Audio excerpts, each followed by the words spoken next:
Akurat.co merupakan perusahaan media multiplatform yang lahir dari sebuah gagasan untuk menghadirkan informasi yang tidak saja harus cepat, namun juga mengedepankan akurasi dan kebenaran.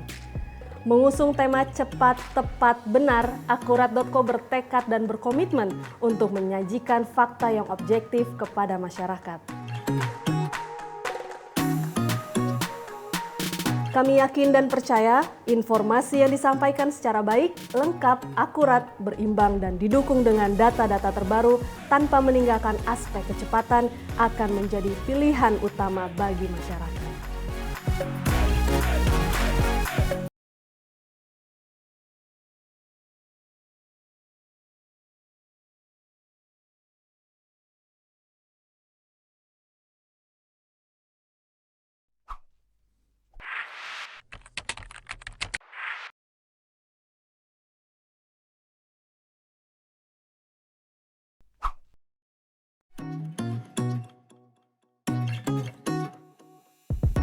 Akurat.co merupakan perusahaan media multiplatform yang lahir dari sebuah gagasan untuk menghadirkan informasi yang tidak saja harus cepat, namun juga mengedepankan akurasi dan kebenaran.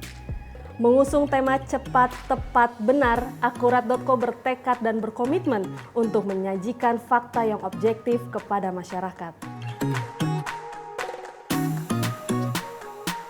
Kami yakin dan percaya informasi yang disampaikan secara baik, lengkap, akurat, berimbang, dan didukung dengan data-data terbaru tanpa meninggalkan aspek kecepatan akan menjadi pilihan utama bagi masyarakat. Dakwah melalui beragam media bisa dilakukan. Salah satunya adalah melalui musik. Musik dapat menimbulkan keadaan yang amat khusyuk yang diperlukan dalam melaksanakan ibadah, sebagaimana yang didukung dan dijalani kaum sufi. Islam dikenal sebagai agama yang sejalan dengan fitrah manusia yang salah satunya adalah keindahan yang dapat muncul dalam musik. Oleh karena itu, musik yang digunakan dalam dakwah sangat dianjurkan. Fatwa Imam Al-Azhar Mahmud Saltut menyatakan bahwa para ahli hukum Islam bersepakat nyanyian digunakan untuk membangkitkan kerinduan menjalankan ibadah haji, semangat bertempur melawan musuh atau dalam peristiwa-peristiwa gembira seperti lebaran dan perkawinan. Tentunya masih banyak lagi hal kebaikan yang dapat disampaikan melalui musik. Agus Idwar Jumhadi adalah contoh dai muda yang menggunakan musik sebagai media berdakwah. Selain melalui grup nasyid bernama Senada di sekitar tahun 90-an, ia juga memproduksi rekaman musik dakwah dari tokoh populer lainnya serta aktivitas musik dakwah lainnya. Bagaimana perjalanan berdakwah dengan bermusik beliau? Saksikan perbincangannya dalam program Bincang Hikmah yang diselenggarakan atas kerjasama Prodi Magister Komunikasi dan Penyiaran Islam S2 KPI Fitkom UIN Jakarta dengan tema Dakwah Islam melalui bermusik. Kamis, 18 Maret 2021 pukul 14 hingga 15 waktu Indonesia Barat, hanya di Akurat.co.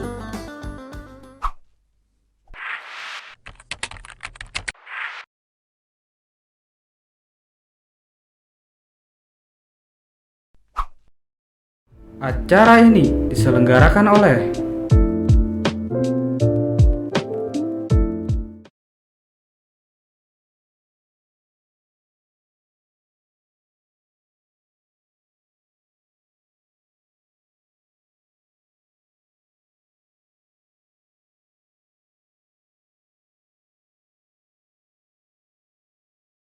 Kalah wa asyhadu anna Muhammadan abduhu wa rasuluhu la nabiyya ba'dah.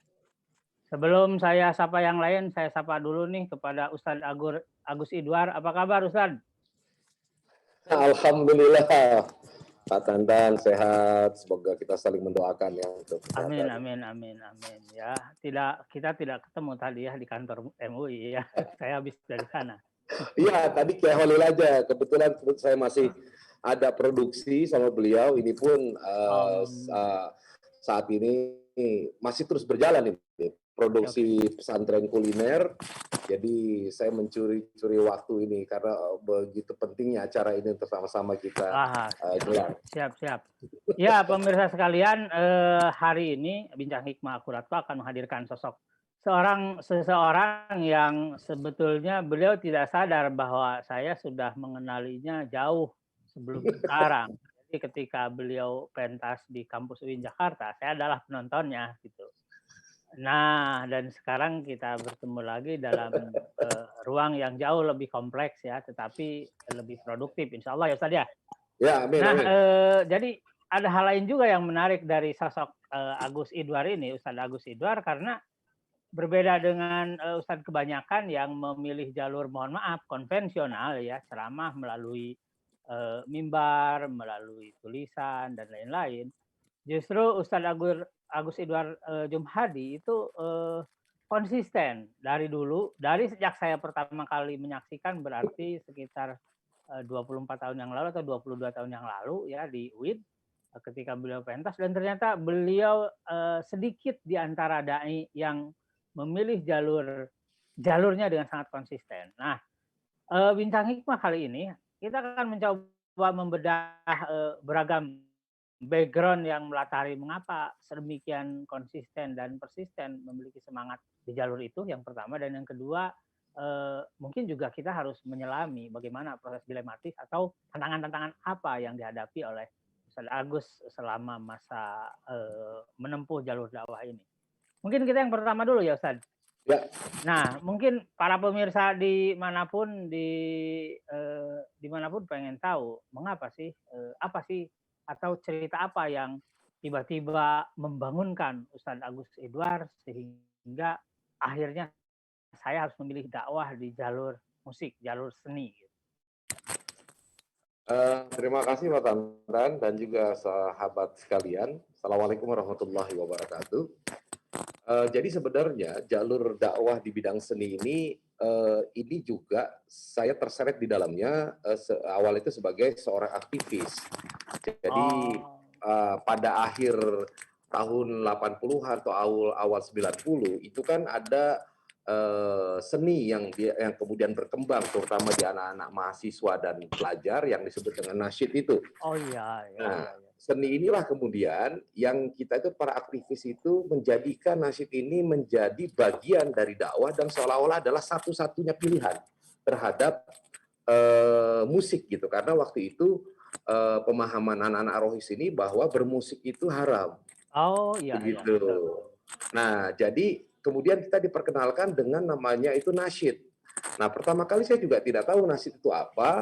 Yang saya tahu pada waktu itu ketika Yusuf Islam, Cat Steven itu menjadi mu'alaf, dan Cat Steven juga membuat sebuah lagu yang waktu itu terkait dengan pergerakan Muslim di Inggris. Perang Afghanistan. Oh iya, betul. Nah, waktu itu judulnya itu adalah Afghanistan, The Land of Islam. Afghanistan, Afghanistan, ilallah, Muhammadur Rasulullah, alaihi salamullah. Kayaknya Pak Tantan juga pernah mendengar ya. Nah, pernah hafal, Ustaz, tenang. Nah, jadi seolah-olah kita itu para aktivis ini tidak boleh menyentuh yang namanya musik. Karena pertama, perdebatan halal dan haramnya musik waktu itu sangat kental. Yang kedua adalah menjaga agar para aktivis ini tidak terkontaminasi oleh nilai-nilai dan budaya asing yang dianggap destruktif. Nah, jadi suka atau tidak suka, akhirnya kita memilih itu. Nah, ini memang ada hal yang berbeda dibandingkan dengan perkembangan nasyid di Malaysia. Ini saya sedikit cerita, nggak apa-apa ya, untuk lanjut belakang. Karena harus kuat di bagian ini biar jelas. Jadi kalau di Indonesia, nasyid itu masuk melalui pendekatannya ideologis, ya, dengan lokomotifnya adalah pelajar dan mahasiswa. Oke. Ya. Nah, kemudian kalau di Malaysia itu pendekatannya lebih ke pendekatan kultural. Kemudian lokomotifnya adalah pengusaha dan profesional. Nah, ini yang menjadi dasar yang membedakan antara perkembangan yang ada di Indonesia dan Malaysia. Nah, kenapa kemudian juga nasyid di Malaysia ini lebih berkembang lebih pesat? Karena memang yang melatar belakangi, yang mendukung itu adalah para profesional dan pengusaha. Dan mereka-mereka yang berada di industri musik. Nah, jadi ibarat membalikkan telapak tangan. Tapi di Indonesia ini para aktivis yang industri musik aja nggak tahu. Bermusik aja banyak yang nggak bisa. Nah, bayangkan bahwa yang namanya nasyid itu adalah seni Islam, tapi kita tidak boleh menyentuh wilayah musik gitu. Nah, sedangkan jujur ketika orang walaupun dia membawakan dengan gaya akapela,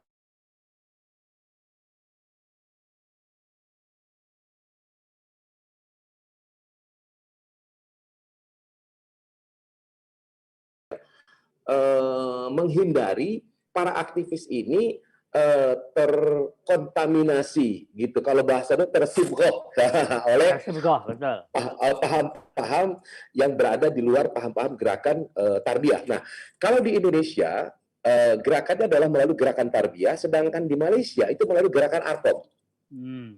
Nah, dua hal ini.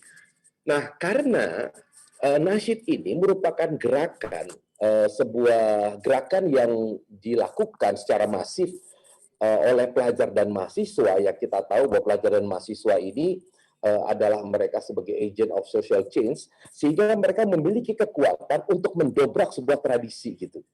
Ya, dan mengganti, membuat sebuah tradisi baru, yaitu munculnya nasyid tadi. Nah, ketika nasyid itu muncul, di Indonesia ini juga karena pendekatannya ideologis, jadi sangat ketat dengan nilai-nilai tadi. Berbeda dengan Malaysia.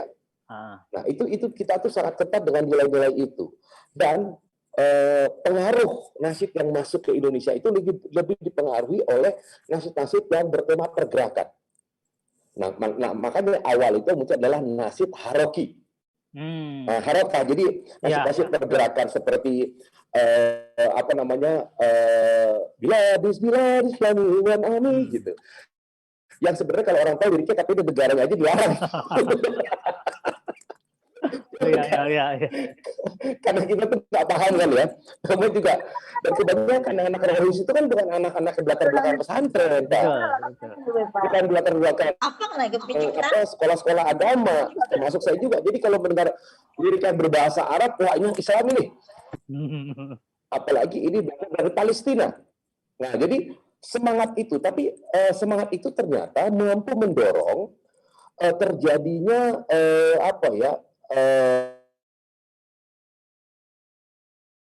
cepat sekali berkembangnya, bahkan hampir di setiap sekolah, di kampus, itu sering ada yang namanya itu adalah pergerakan nasyid gitu ya, yang diselenggarakan oleh mahasiswa pada saat itu. Nah, inilah yang menjadi latar belakang masing-masing wilayah gitu, Indonesia dan Malaysia. Kalau saya melihat, karena kan masing-masing ini yang memiliki kekuatan ya. Malaysia itu dengan nasyid raihannya, Indonesia waktu itu dengan senadanya. Nah, senada sendiri kemudian itu sebagai sebuah bentuk kreativitas baru. Jadi waktu itu kan yang berangkat, yang muncul awal itu adalah nasyid haroki. Nah, nasyid itu sendiri itu diartikan adalah bentuk seni Islam yang tidak menggunakan alat-alat musik, ataupun kalau ada terbatas dengan rebana saja. Nah, senandung awal teman-teman itu mengistilahkan nasyid itu ya dalam bahasa Arab ansadayun sidu katanya ya gitu ya, artinya adalah sebuah senandung. Nah, anak-anak ini pemahaman penerjemahan dari teman-teman yang tidak memiliki latar belakang bahasa Arab yang mumpuni nih, sertanya lah begitu nih. Betul. Jadi main caplok aja.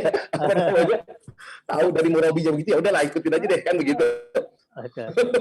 Nah, kemudian akhirnya senada ini teman-teman dulu yang ada di FISIP, awalnya kita bertiga ingin membuat sesuatu yang lebih ngepop, yang lebih bisa diterima oleh masyarakat umum, tapi tidak keluar dari nilai-nilai ideologis tarbiyah. Nah, sehingga muncullah senada sebagai sebuah bentuk kreativitas, ya, sebagai sebuah inovasi di dunia nasyid dengan menggunakan gaya akapela. Betul. Nah, kalau kita kemudian merujuk akapela itu dari mana? Loh, akapela itu justru pendekatannya berasal bukan dari Islam. Karena kan kapel gitu ya. Akapela itu adalah sebenarnya tradisi cara bernyanyi yang dibawakan oleh orang-orang di Nasrani begitu. Tapi karena dasarnya adalah beranjak kita tidak menggunakan instrumen, jadi tidak bisa disalahkan. Loh, kan kami tidak pakai instrumen. Satu itu.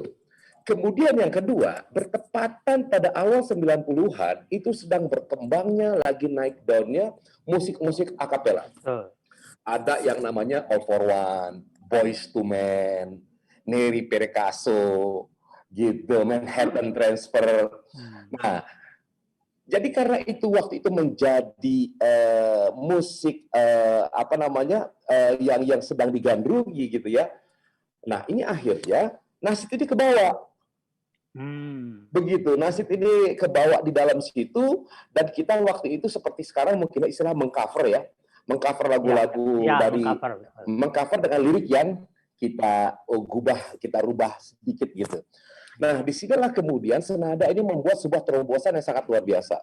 Nah, tapi perlu diingat, pertama kali Senada itu muncul, Pak, kita itu tidak dianggap nasyid, karena kita dianggap telah mencoreng yang namanya pakem nasyid itu.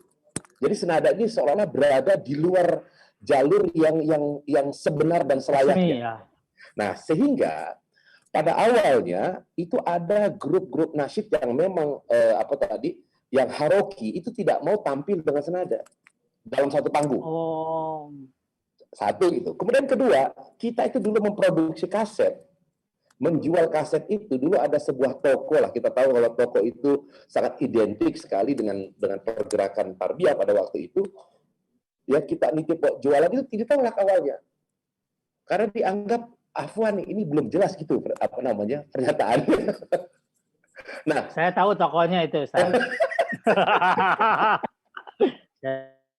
akhirnya Senada ini sebenarnya berjalan di luar sistem.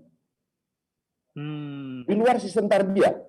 Nah, tapi karena waktu itu memang akapela ini juga sedang booming, ya kan, menjadi tren pada saat itu.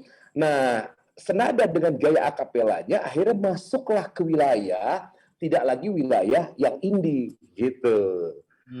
Masuklah kita ke mainstream. Kita diundang ke radio SK, kita diundang kemudian masuk ke TV, kemudian masuk ke ANTV, dianggap sebagai salah satu bentuk seni yang baru, gitu, fresh nih anak-anak mahasiswa. Nah, disitulah kemudian setelah Senada ini kemudian booming, barulah secara sistem itu baru seolah-olah diakui. Nah, jadi sebenarnya pengakuan itu menurut saya itu terlambat. Nah, terlepas dari wacana politik dan ideologis yang ada di dalamnya, nah ternyata gerakan nasyid ini menjadi sebuah gerakan yang masif, dan gerakan ini mampu mendorong perubahan yang ada dalam industri musik. Ya, betul. Gitu. Betul. Nah, inilah yang sangat luar biasa. Jadi pada tahun sebelum tahun 2000, tahun 90-an, ya waktu itu kebetulan karena saya juga termasuk menjadi orang yang pertama kali mengundang Raihan datang ke Indonesia menjadi promotor tahun 99 saya ingat. Nah, ya kita menghadirkan Raihan konser di 4 kampus, di UI, kemudian di ITB, kemudian yang ketiga di UGM, dan yang keempat itu di Erlangga. Nah, ini kemudian setelah tahun 99 terus, dan bahkan setiap tahun Raihan itu selalu diundang. Nah, ini juga keunikan. Jadi Raihan itu kan sebenarnya nasyid yang menggunakan instrumen. Betul, Nah, betul. untuk ini saya bilang ada anomali yang terjadi terhadap penggemar musik nasyid di Indonesia. Ketika grup-grup nasyid Indonesia membuat dengan menggunakan instrumen, itu diprotes. Tapi begitu datang dari luar, kok bisa diterima gitu? Iya. Nah, dan disambut gitu ya, Sad ya? Iya, gaya bersambut. Nah, ini saya kira sikap yang agak mendukung.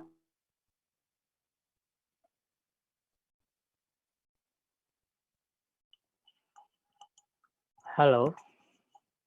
Ya, tampaknya jaringan Ustadz Agus Idwar ada bermasalah. Jadi teman-teman sekalian, para pemirsa Bincang Hikmah Akurat yang saya hormati, Saya ingin jelaskan menyelang sedikit dari apa yang disampaikan oleh Ustadz Agus Idwar. Memang di era 90-an ketika musik yang dikatakan musik Islami booming, itu awalnya dipelopori dengan kehadiran nasyid. Ini yang bisa dikatakan bagian dari kampus, bahwa musik-musik yang sudah dibawakan oleh dan sudah beredar di masyarakat itu sudah banyak. Seperti kita tahu sendiri ya, ada kasidah, ada musik-musik yang basisnya pesantren dan sebagainya. Nah, dari Ya, situ maaf. oke, silakan lanjut, San. Ya, nah jadi saya lanjutkan lagi ya. Jadi itu ada sebuah hal yang menurut saya itu sikap yang agak aneh gitu ya dari para penggemar nasyid. Tapi terlepas dari itu, saya melihat kenapa kemudian nasyid di Raihanda yang dari Malaysia itu lebih digemari. Nah, karena ini ada hal yang sangat mendasar terkait dengan konten. Nah, nasyid di Indonesia, karena konten-kontennya itu adalah berangkat dari pergerakan, maka lirik-lirik yang dibangun itu adalah lirik-lirik dengan nuansa-nuansa pergerakan. Betul. Lirik dengan nuansa-nuansa yang kalau senada itu ngambilnya lebih kepada yang ngepop. Nah, tapi Raihan ini kemudian mengangkat lirik-liriknya itu lebih deep gitu, lirik-lirik yang menyentuh kolbu. Lebih spiritualis ya. Suasana hati. Nah, spiritualis. Nah, ini dipengaruhi atau dibuat ini oleh Abuya. Orang-orang gerakan awal dari grup-grup yang ada di Malaysia ini kan memang lagu-lagu yang diciptakan oleh Abuya Azari sebagai pimpinan dari Arkom gitu. Seperti Sepohon Kayu. Nah, orang pasti tahu, orang Indonesia aja tahu lagu Sepohon Kayu. Sepohon Kayu. Nah, itulah dari sana. Ya. Nah, ternyata kalau kita melihat nasyid-nasyid yang seperti ini lebih abadi, begitu, yang menyentuh ke kolbu. Nah, jadi sebenarnya ini ada hal yang menarik. Yang pertama, kita bisa bicara dari dari sebuah gerakan bahwa nasyid ini muncul didorong oleh sebuah gerakan yang masif dari mahasiswa dan pelajar, sehingga ini mampu mendorong nasyid ini walaupun dia berangkat dari ke pinggir, jadi dia bisa menjadi tren gitu loh, menjadi ke tengah. Pertama, karena didorong oleh semangat pergerakan dari mahasiswa. Yang kedua juga pada saat itu akapela sedang menjadi trending gitu. Nah, menjadi budaya yang pada saat itu sedang in lah di kalangan anak-anak muda. Ya, nah. Kemudian tadi itu ya, kalau kembali lihat dari sisi konten, nah konten ini ternyata setelah saya amati justru konten-konten apa yang disampaikan itu, yang abadi itu adalah lirik-lirik yang menyentuh hal-hal yang sifatnya lebih ke dalam, begitu. Nah, lirik-lirik yang bercerita tentang hubungan ketuhanan, lirik-lirik yang bercerita tentang bagaimana manusia berhubungan dengan Tuhan, bagaimana manusia ini mengakui segala macam kekurangannya dirinya gitu. Ternyata lirik inilah yang menjadi sebuah kekuatan. Nah, saya kembali lagi ke sejarah dari perjalanan nasyid tadi. Jadi pada tahun 99 ketika Raihan datang ke Indonesia, ternyata nasyid pun belum mampu masuk ke mainstream. Dia masih berada di indie. Nah, kemudian pada tahun 2002 itu Senada pada saat itu berhasil mendapatkan anugerah platinum award karena penjualan album di atas 150.000 kopi dengan waktu itu lagunya adalah Neo Salawat dan lagu Jagalah Hatinya dari Agib. Nah, ini yang membuat Senada kemudian menjadi booming pada saat itu. Nah, tapi nasyid itu masih istilahnya lagu ataupun bentuk kesenian yang masih dianggap sebelah mata. Ya, tetap di pinggir posisinya. Karena belum betul-betul belum terjun ke mainstream. Nah, pada tahun kedua, saya akhirnya ketika Senada mendapatkan anugerah platinum, saya kemudian memutuskan untuk pergi, untuk hijrah, untuk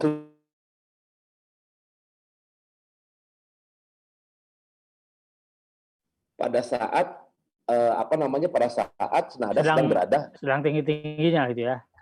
Nah, Kenapa? Karena ada satu hal yang ingin saya bangun, mimpi yang ingin saya bangun adalah bagaimana menjadikan nasyid ini tidak menjadi musik warga kelas sekian, tapi bisa sejajar dengan musik-musik pop yang ada di Indonesia. Nah, disitulah akhirnya saya masuk ke sebuah institusi perusahaan rekaman label nasional waktu itu di Aquarius, dan akhirnya berpikir nih, ingin membuat produksi yang bisa mengangkat citra, yang bisa juga mengangkat menjadikan musik ini tidak lagi menjadi musik warga kelas sekian. Nah, akhirnya tertantang saya di situ. Apa yang dibuat? Yang pertama kali saya buat itu adalah musik debu. Ini unik Tantan. Debu itu kategorinya bukan nasyid. Musik religi. Dia gambus alirannya.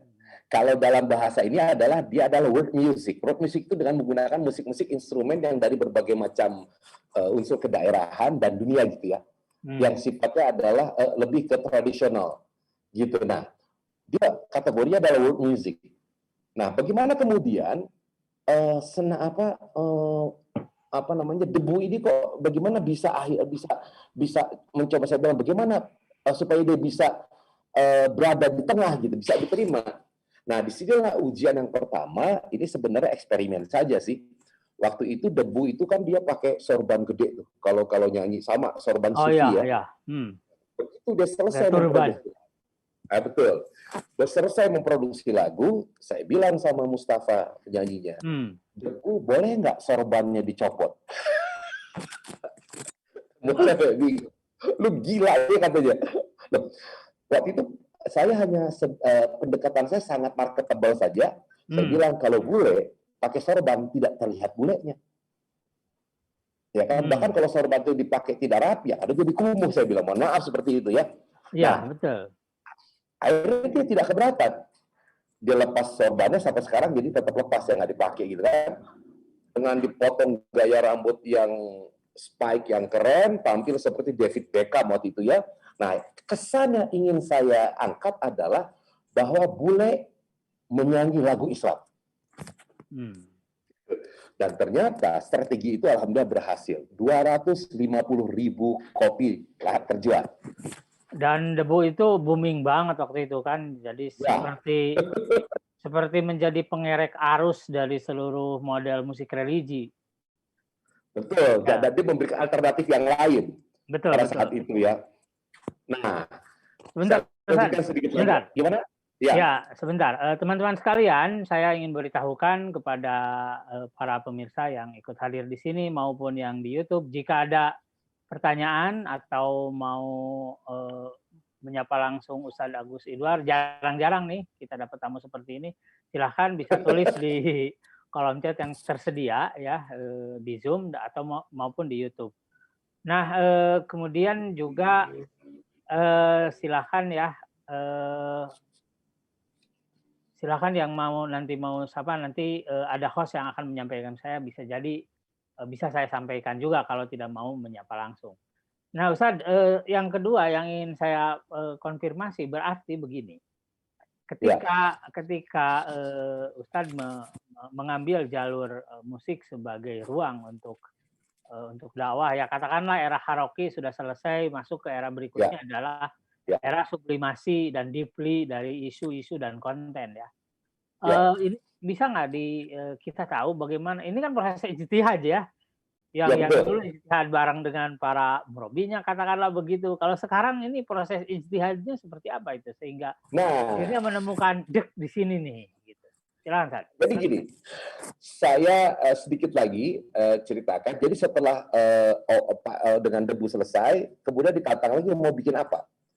Nah, pada waktu itu saya ketemu Opik di kantor. Ya, saya melihat dia waktu itu rambutnya masih gondrong, rocker banget, rambut gondrong, celana bolong-bolong. Cuman dia suka ke ruang saya itu minjem sajadah, sholat dengan pakai dengkulnya kemudian ditambal ya, diikat sama dia. Nah, saya melihat dia punya potensi.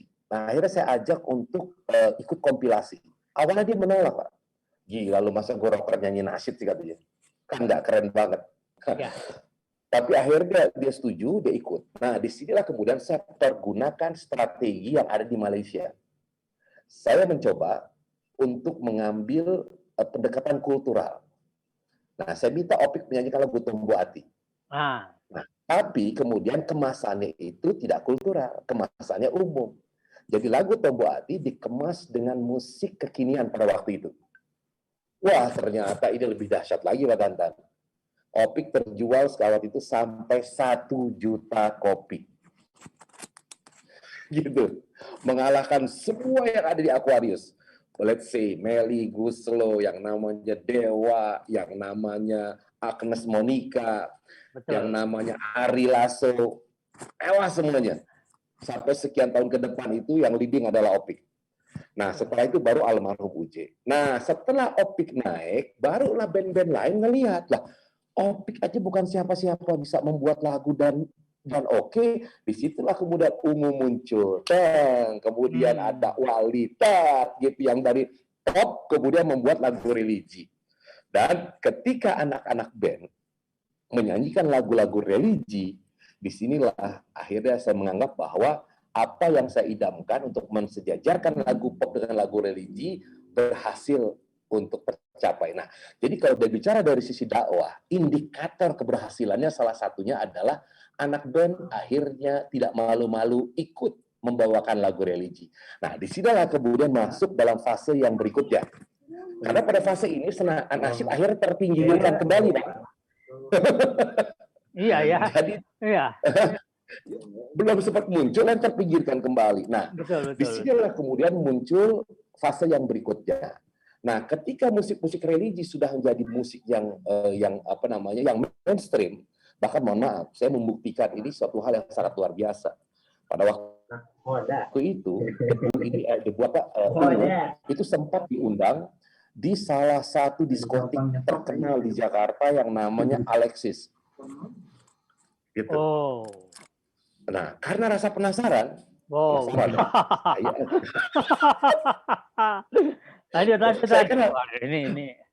saya kan harus membuat sebuah penelitian dong, ya nggak?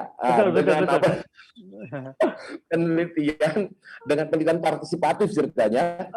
Akhirnya saya melihat, saya datang ke sana, ya, Ungu nyanyi pertama lagu Cinta, Pak, di diskotik loh ini, di akhir sama ditutup dengan apa? Andai ku tahu akan tiba ajal, itu semua orang diskotik nyanyi. Bayangkan coba. Nggak peduli ya. Ini saya pikir, wah ini lagu-lagu religi ini sudah bisa menembus batas ini. Bayangkan lagu religi dinyanyikan di diskotik. Dan semua orang merasa enteng menyanyikan. Nah, di sini kemudian saya melihat bahwa ternyata lagu religi sekarang sudah menjadi public domain, sudah menjadi lagu yang digemari oleh siapapun. Nah, tadi ini fase berikutnya adalah masuk ke fase ya lagu-lagu religi ini menjadi lagu mainstream yang sekarang semua orang bisa melakukan. Nah, pada saat ini terjadi perubahan juga yang cukup mendasar dari konten. Kalau dulu lagu Opik kan konten lagunya adalah lagu-lagu yang cinta dengan Allah ya kan, hubungan dengan Allah, rasa adil. Sekarang berubah. Lagu-lagu sekarang ini adalah merefleksikan rasa cinta manusia kepada manusia ini, sesama manusia ya, yang lawan jenis, kemudian seolah-olah itu ada refleksi dari cinta Tuhan, gitu, cintanya Allah. Sampai ada lagu misalkan bercerita di sepertiga malam aku berdoa, yang paling masuk sekarang adalah Aisyah, yang kemudian menuai kontroversi dari beberapa kalangan ulama yang menganggap terlalu visual, terlalu vulgar. Nah, ini sekarang masuk ke wilayah percintaan. Jadi lagu religi, tema-tema lagu religi tidak lagi tema-temanya adalah hubungan ketuhanan. Ya. Sebentar, itu saya kira akan menarik pada bagian berikutnya ya. Kita break dulu sebentar teman-teman. Sekalian tanya jawab setelah yang berikut ini.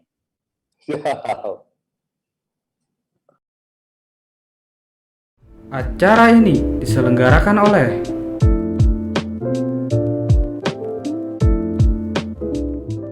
dakwah melalui beragam media bisa dilakukan. Salah satunya adalah melalui musik. Musik dapat menimbulkan keadaan yang amat khusyuk yang diperlukan dalam melaksanakan ibadah. sebagaimana yang didukung dan dijalani kaum sufi. Islam dikenal sebagai agama yang sejalan dengan fitrah manusia yang salah satunya adalah keindahan yang dapat muncul dalam musik. Oleh karena itu, musik yang digunakan dalam dakwah sangat dianjurkan. Fatwa Imam Al-Azhar Mahmud Saltut menyatakan bahwa para ahli hukum Islam bersepakat nyanyian digunakan untuk membangkitkan kerinduan menjalankan ibadah haji, semangat bertempur melawan musuh atau dalam peristiwa-peristiwa gembira seperti lebaran dan perkawinan. Tentunya masih banyak lagi hal kebaikan yang dapat disampaikan melalui musik. Agus Idwar Jumhadi adalah contoh dai muda yang menggunakan musik sebagai media berdakwah. Selain melalui grup nasyid bernama Senada di sekitar tahun 90-an, ia juga memproduksi rekaman musik dakwah dari tokoh populer lainnya, serta aktivitas musik dakwah lainnya. Bagaimana perjalanan berdakwah dengan bermusik beliau? Saksikan perbincangannya dalam program Bincang Hikmah dan diselenggarakan atas kerjasama Prodi Magister Komunikasi dan Penyiaran Islam S2 KPI Fitkom UIN Jakarta dengan tema Dakwah Islam Melalui Bermusik. Kamis, 18 Maret 2021 pukul 14 hingga 15 waktu Indonesia Barat, hanya di akurat.co.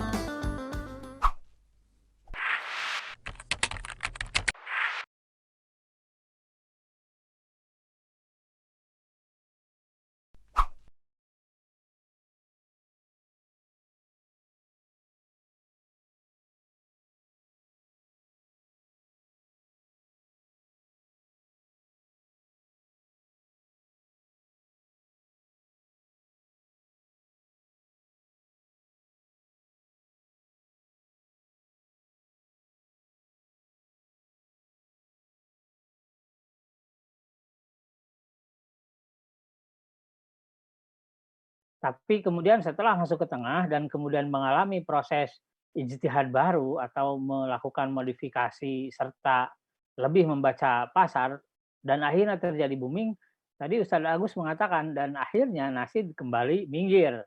Sekarang yang main di tengah adalah para musisiwan, musisiwati, ya, para musisian yang kemudian berpaku pada religiusitas atau musik-musik bernuansa religi.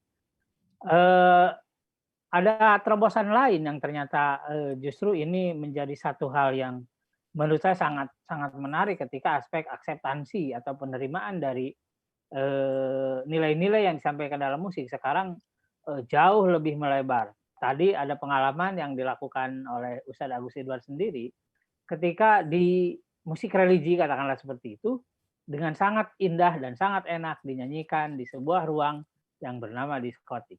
Silakan lanjut Ustadz, nanti akan ada pertanyaan.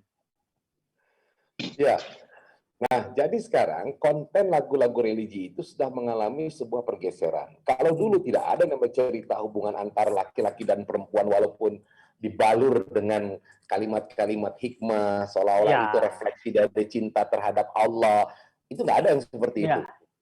Nah, di waktu itu mulai tapi masih samar-samar lagunya dari Brothers itu yang teman sejati itu pun tidak direct, dia hanya menyampaikan sesuatu itu seolah-olah orang itu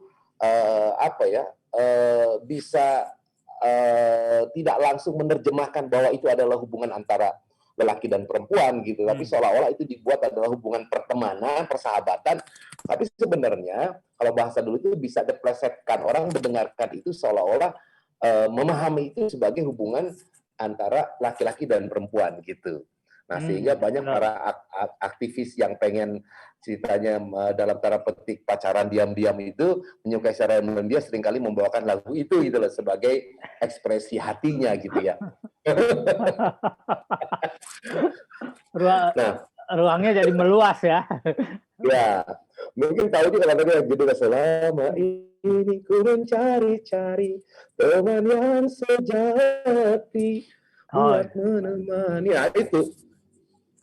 Betul. Itu biasanya kalau dipakai itu untuk kalau itu tuh untuk lagi ada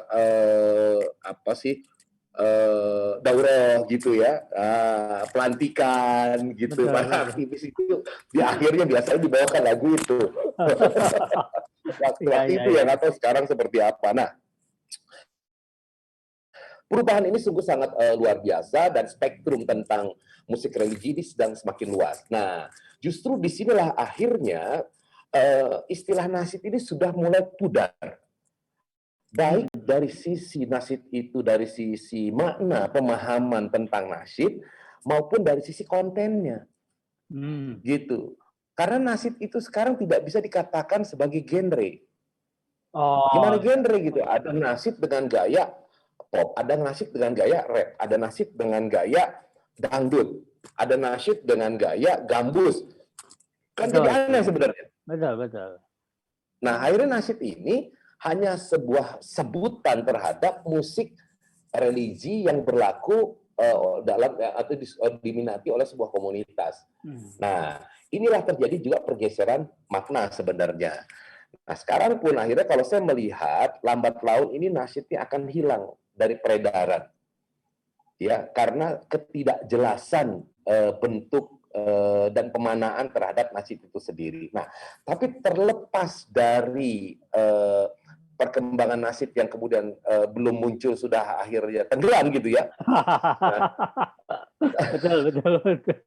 tapi di sisi lain nasyid punya jasa apa Betul. mendorong tadi itu bagaimana industri akhirnya peduli, industri itu akhirnya melirik ke musik religi ini sebagai sebuah apa bukan sebagai alternatif lagi, itu menjadi apa sih namanya, Sebuah ruang kreasi ya dalam bermusik sebuah dan ruang kreasi yang memang bisa dilakukan oleh siapapun gitu. Oh. Nah, termasuk sekarang kan kita melihat muncul banyak itu kayak Sabian, ya, kemudian juga yang Anissa Rahman dengan yang terkenal dengan lagu Aisyah Ya. gitu. Nah, bahkan sekarang ini saya sedang membuat eksperimen lagi nih satu Pak Lantan. Jadi kemarin ini saya keliling, kebetulan kita memiliki jalan safari dakwah bersama Dik Doang, kemudian ada satu lagi Ustadz Dewa. Nah, latar belakang itu tuh beda. Dik Doang ini lebih pendekatannya orang tarekat ya, pemahamannya. Ya, Kalau Dewa ini dia Salafi, gitu. Nah, tapi dia mantan gitarisnya Geisha. Nah, karena kita sering berjalan bareng, ya dan dia juga bermusik, akhirnya punya ide bagaimana kalau kita kemudian membuat lagu-lagu kita ini kita bikin rekaman.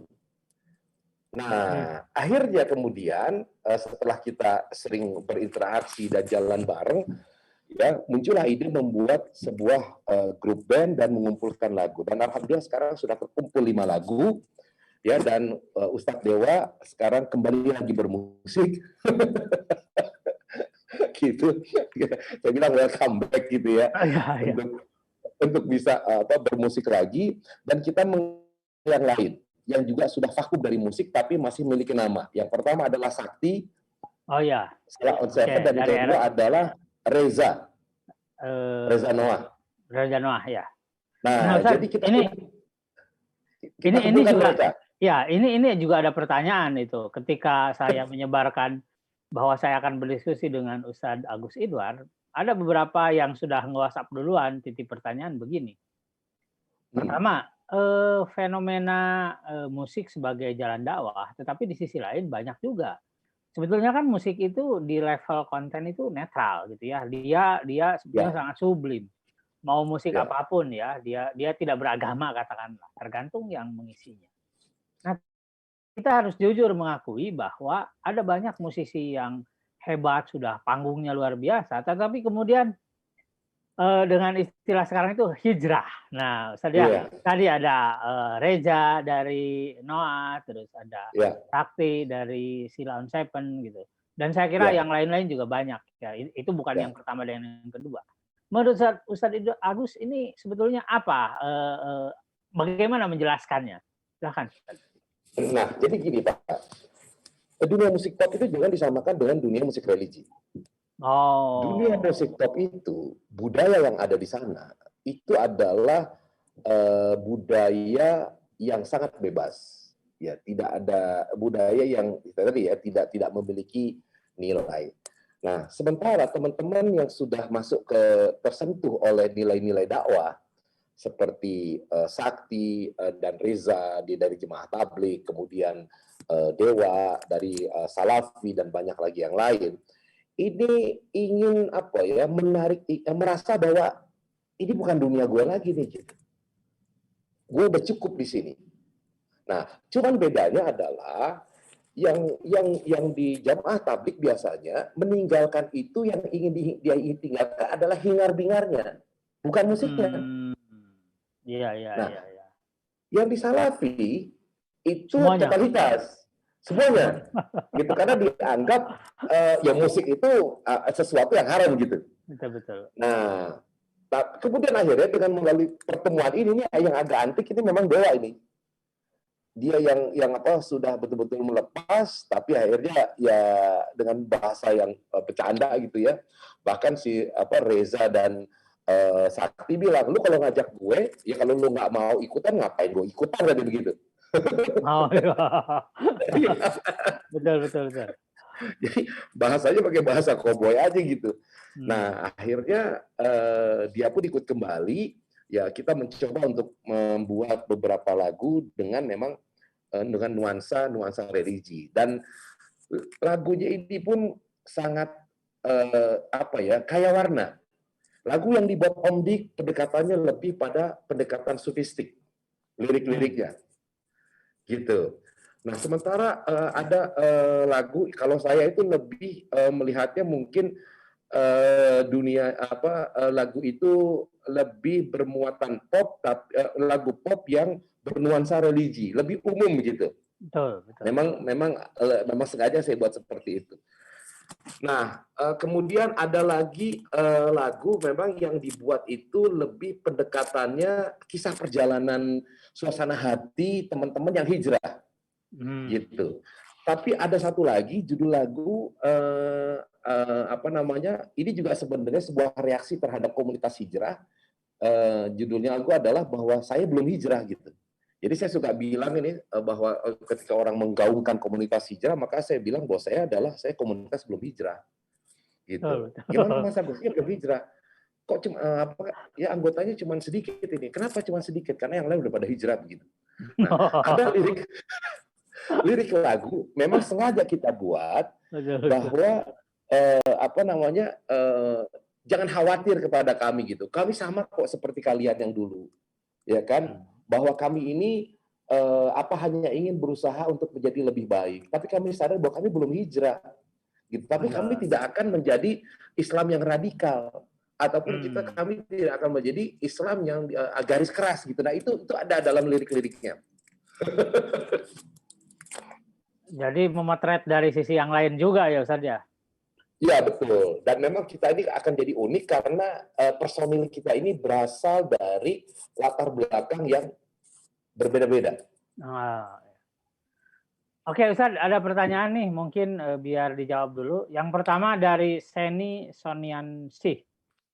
Assalamualaikum, Selamat siang Pak Ustadz. Perkenalkan, saya Seni Soniansi, mahasiswa UIN Jakarta.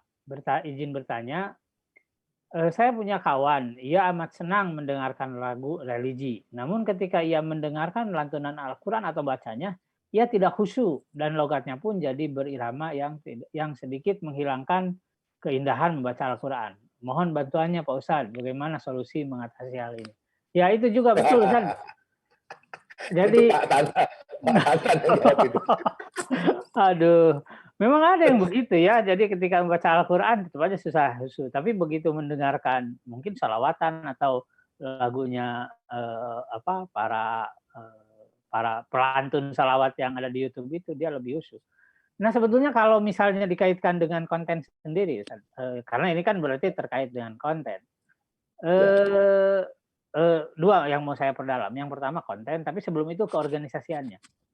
Kalau misalnya kita lihat di YouTube ya, dengan maraknya lagu religi, dan ternyata sambutan pasarnya luar biasa, ya contohlah ketika Aisyah, istri Rasulullah itu di cover di Indonesia, itu penyanyinya kan banyak banget Ustaz ya, gitu. Wah, ada Syakir Laulay, ada Anissa Rahma, ada siapa dan siapa, dan viewersnya itu luar biasa Ustaz. Nah, mungkin nggak sih kita ada rasa ketakutan nggak sebagai aktivis dakwah yang bergelut pada jalur industri musik, industri seni musik, ini berdakwah pada jalur ini hanya sebetulnya kebutuhan pasar industri saja. Ya, ya memang sih kalau itu tidak bisa dipungkiri. Jadi ketika muncul sekarang gini deh band-band kayak Ungu, Gigi dan yang lain, ya itu kan memang didukung oleh perusahaan rekaman yang luas. Semua saya pikir kayak begitu. Iya, iya. Ya nggak hanya lagu, sinetron bahkan baju ini sama juga. Oh iya, iya. Ini branding, baju hijrah, begini. Jadi kalau saya melihat itu memang tidak bisa dilepaskan dengan yang namanya kemudian hal-hal yang dalam tanda petik keduniawian gitu ya, yang mengikuti di situ. Nah kalau ini sih dan gini juga karena suka atau tidak suka hal-hal seperti inilah kemudian yang membuat musik ataupun hal-hal yang berbau agamis dan religius itu naik ke permukaan, ya kan? Karena adanya campur tangan dari industri.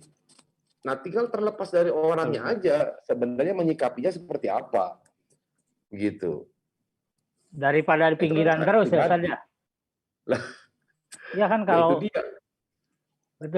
Betul. Saya kira ini bentuk kompromi ya Ustaz ya. Ini bentuk kompromi karena kalau dulu Ustaz nasidnya tetap di pinggir, mungkin ya buah dari menyorogkan, mendorong atau menjongklokkan nasid ke tengah gitu dan akhirnya menjadi musik religi seperti sekarang ini itu karena upaya industrialisasi juga. Bayangkan kalau dulu tetap di pinggir mungkin tidak ada musik religi. Bisa jadi seperti itu ya Ustaz ya? Ya, nah, ya memang bisa ada kemungkinan seperti itu karena kan semua itu berjalan yang saya alami ini ada hubungan sebab akibatnya dan perjalanan itu pun melalui sebuah proses perjalanan panjang ya dari kita mengamati apa yang ada pada saat itu dan bagaimana kemudian adanya dorongan keinginan untuk dalam tanda petik ya waktu itu kan memang giroh semangatnya sedang tinggi-tingginya gitu menjadikan nasyid ini menjadi semacam media dakwah idealnya seperti itu. Nah, tapi ketika kemudian musik religi nasyid sudah kemudian melebur dengan musik religi dan menjadi musik industri dimasuk ke dunia mainstream, akhirnya siapapun yang nggak bisa terjun ke sana. Betul. Tidak ada lagi pembatasan, tidak ada lagi kriteria khusus, tidak lagi ada motivasi khusus, apakah orang ini harus memiliki semangat dakwah ataupun tidak. Betul. Itu menjadi sesuatu yang akhirnya tidak terlihat ataupun tidak perlu untuk diperlihatkan, dan itu sih akhirnya menjadi ranah pribadi orang yang melakukan. Termasuk seperti kasus tadi ya, menyanyikan lagu religi tapi di diskotik gitu. Itu kan menjadi pribadi saja. Dan ternyata kok jadi anehnya orang di sana bisa menerima. Kenapa bisa? Karena yang nyanyiin Ungu. Coba nyanyiin orang lain tiba-tiba masuk diskotik nyanyi lagu religi, kok nggak disambitin orang gitu kan? Ya Ustaz, ada pertanyaan kedua Ustaz. Dari EF Ivanoski. Bagaimana menjawab asumsi sebagian orang yang menyatakan kalau musik itu haram? Apalagi digunakan untuk dakwah Islam. Bolehkah Ustadz menunjukkan praktik atau minimal isyarat praktik bermusik sebagai jalan dakwah yang dilakukan oleh Nabi minimal oleh sahabatnya? Wah ini mah ada dua nih pesannya. Menjawab pertanyaan dan menunjukkan kualifikasi seorang Ustadz Agus Idwar ini. Silakan. Jadi begini, sebenarnya ini saya sangat menghindari hal-hal yang sifatnya itu ada debatable ya kan terhadap apalagi bicara mengenai halal dan haramnya musik karena ini wilayah adalah menyangkut wilayah hukum, wilayah fatwa. Jadi orang-orang yang menjawab itu haruslah orang-orang memang yang memiliki pakar dalam menjawab hal tersebut. Nah, tapi saya kebetulan berada di dalam Komisi Seni Budaya Islam di MUI Pusat. MUI Pusat itu sudah merilis buku judulnya adalah Pedoman Seni di dalam Islam. Nah, ketika MUI mengeluarkan buku seperti itu, otomatis bahwa MUI mengambil jalan yang namanya ini diperbolehkan, mengambil jalan tengah, gitu. Betul. Apa saja yang diperbolehkan? Nah, ini akan menjadi sebuah cerita yang panjang. Maka kalau saya menyarankan nanti lebih bagus baca bukunya aja. Bagaimana panduan seni dalam Islam yang dibuat yang dikeluarkan oleh MUI gitu. Nanti akan dirilis oleh Republika. Nah, jadi karena hal seperti ini ya, apalagi misalkan yang bertanya sudah memiliki sebuah komitmen dia tidak mengharamkan musik, percuma mau dijelasin kayak gimana juga akan tidak memberikan sebuah jawaban. Nah, jadi yang lebih arif adalah bagaimana kemudian kita memberikan ruang baik kepada yang mengharamkan, tidak mau bersentuhan dengan musik silakan. Tapi ketika ada yang masih kemudian menikmati atau menjadikan musik ini sebagai media dakwah dengan dalil-dalil yang kemudian menguatkan kebolehannya, ya kenapa tidak gitu loh. Jadi masing-masing silakan berjalan dengan keyakinannya, ya kan, untuk tidak saling kemudian menghujat, kemudian menyerang. Kenapa? Karena percuma. Yang sudah memiliki haram tidak akan tergoyahkan. Demikian juga yang begitu, yang sudah menganggap ini boleh, ya kenapa lu kemudian usil, kan begitu? Betul, Ustaz. Jadi Islam moderat itu artinya lebih berpikir kepada mengambil tindakan mana yang paling harmoni ya. Kalau misalnya memang betul, kalau memang misalnya yang sudah totalitas mengharamkan dan menjauhi dari musik, ya mau gimana lagi gitu ya. Tetapi kalau misalnya yang masih bisa memiliki ruang, karena di zaman para wali juga kan Sunan Kalijaga justru menggunakan medium seni budaya sebagai ruang untuk menyebarkan Islam, dan itu ternyata sangat berhasil.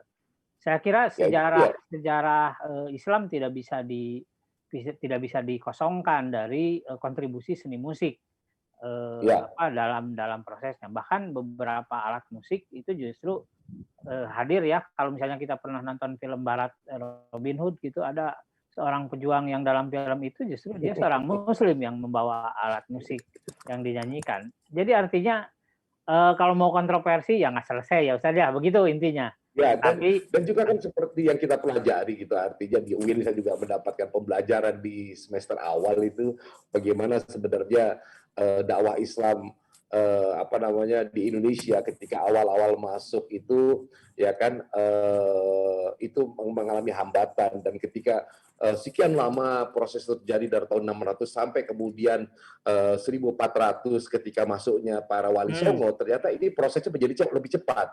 Nah, dengan apa? Pendekatan budaya. Nah, artinya ini pun membuktikan bahwa pendekatan budaya ini memiliki efektivitas yang cukup baik.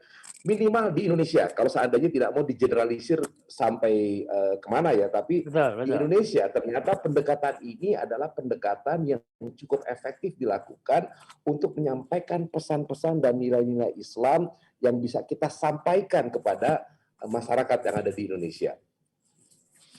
Ya, selain salawatan ya, juga banyak tembang-tembang yang dinyanyikan sebelum sholat maghrib gitu ya saja, yang dikumandangkan dalam speaker, dan itu sebetulnya merupakan sebuah ekspresi seni budaya yang diciptakan bukan oleh orang sembarangan. Kita kan sekarang cuma menyenandungkan saja dan melanjutkan tradisi itu, tapi produsennya ada sejak zaman dulu.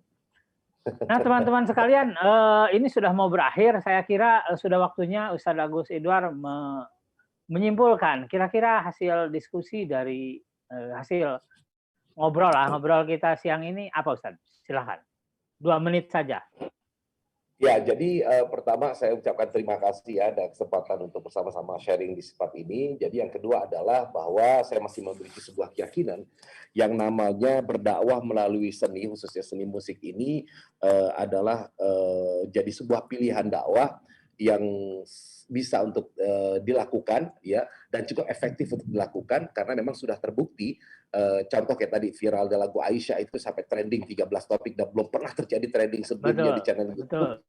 Sampai kemudian itu terjadi. Nah, daripada kemudian akhirnya kita tidak bisa memberikan pilihan kepada orang-orang yang menyukai musik, kenapa tidak? Kemudian kita menjadikan musik ini menjadi sebuah pilihan dakwah, menjadi sebuah jalan dakwah untuk menyampaikan nilai-nilai Islam sehingga bisa masuk ke semua lapisan masyarakat. Karena seni itu dengan sangat mudah bisa diterima oleh segala lapisan masyarakat dengan apa? dengan model seni yang tepat, Oh, iya betul. yang menjadi bagian yang disukai oleh masing-masing lapisan masyarakat itu sesuai dengan konteks sosialnya, sesuai dengan kultur dari masing-masing tempat gitu. Nah, sehingga sekarang silakan Anda berkreasi membuat musik religi dengan aliran apapun. Nah, masalah niat biarkanlah diri Anda dan Allah saja yang akan menilainya. Oke, terima kasih Ustadz Agus Idwar Jumhadi. Ya, luar biasa pembicaraan kita hari ini. Mungkin kapan-kapan kita singgung lagi, kita dalami lagi ya Ustadz ya. Karena Dan ini kalau bisa menarik. langsung ada prakteknya itu. Wah, ya harus dong. Insya Allah kalau sudah jadi lagu yang kita bikin ini, produksi ini, gitu nanti coba kita akan bahas dari baik itu dari sisi konten, dari sisi liriknya, dan dari sisi kemasan musiknya. Oke, mantap. Silakan teman-teman itu dicatat, itu janji itu. Teman-teman Akuratko nanti akan ada yang mewawancarai secara khusus membahas tentang konten itu, Ustaz.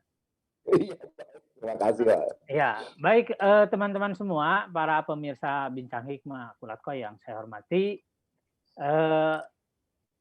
Selesai sudah acara talk show kita atau diskusi kita sore ini. Saya ucapkan terima kasih kepada Al-Ustadz Al-Mukarram Asy-Syaikh Agus Idwar Jumhadi yang telah membersamai kita dalam satu diskusi yang produktif, asik ya, dan sangat menarik. Dan juga saya mengucapkan terima kasih kepada para pemirsa baik di channel YouTube atau di forum Zoom. Dan juga kepada segenap tim yang terlibat dan menyukseskan acara Bincang Hikmah ini. Jangan lupa kepada teman-teman yang ketinggalan, acara ini terekod dengan sangat baik pada channel YouTube Akuratko. Nah, sebelum ditutup, saya ingin menyampaikan bahwa acara ini terselenggara berkat kerjasama antara Program Magister Komunikasi Penyiaran Islam, Fakultas Ilmu Dakwah UIN Syarif Hidayatullah Jakarta dengan Akuratko. Dari saya ucapkan terima kasih. Wallahul muwaffiq ila aqwamit thoriq, billahi fisabilil haq. Assalamualaikum warahmatullahi wabarakatuh. Acara ini diselenggarakan oleh Dakwah melalui beragam media bisa dilakukan. Salah satunya adalah melalui musik. Musik dapat menimbulkan keadaan yang amat khusyuk yang diperlukan dalam melaksanakan ibadah, sebagaimana yang didukung dan dijalani kaum sufi. Islam dikenal sebagai agama yang sejalan dengan fitrah manusia yang salah satunya adalah keindahan yang dapat muncul dalam musik. Oleh karena itu, musik yang digunakan dalam dakwah sangat dianjurkan. Fatwa Imam Al-Azhar Mahmud Saltut menyatakan bahwa para ahli hukum Islam bersepakat nyanyian digunakan untuk membangkitkan kerinduan menjalankan ibadah haji, semangat bertempur melawan musuh atau dalam peristiwa-peristiwa gembira, seperti lebaran dan perkawinan. Tentunya masih banyak lagi hal kebaikan yang dapat disampaikan melalui musik. Agus Idwar Jumhadi adalah contoh dai muda yang menggunakan musik sebagai media berdakwah. Selain melalui grup nasyid bernama Senada di sekitar tahun 90-an, ia juga memproduksi rekaman musik dakwah dari tokoh populer lainnya, serta aktivitas musik dakwah lainnya. Bagaimana perjalanan berdakwah dengan bermusik beliau? Saksikan perbincangannya dalam program Bincang Hikmah dan diselenggarakan atas kerjasama Prodi Magister Komunikasi dan Penyiaran Islam S2 KPI Fitkom UIN Jakarta dengan tema Dakwah Islam melalui bermusik. Kamis, 18 Maret 2021 pukul 14 hingga 15 waktu Indonesia Barat, hanya di akurat.co.